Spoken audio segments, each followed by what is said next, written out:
10 katotohanan tungkol sa tahimik na tao. Una, ang tahimik na tao, madaldal talaga sila sa mga taong ka-close nila. Pangalawa, sila ay may 1 o 2 kaibigan lamang yung totoong kaibigan. Pangatlo, mahiyain sila.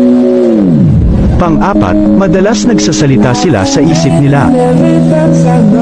Pang-5, sila yung may magandang ngiti at nakakatawang tawa.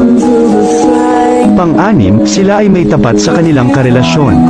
Pang-7, sila ay mapagmatiyag sa lahat ng sitwasyon. Pang-8, tahimik sila pero malademonyo sila magalit, kaya wag mo silang gagalitan. Pang-9, sinasarili nila ang nararamdaman nila kahit nasasaktan na sila. Pang-10, pag sila nakilala mo ng lubesan at maging komportable sila sa'yo, dun nila ipapakita ang totoong sila.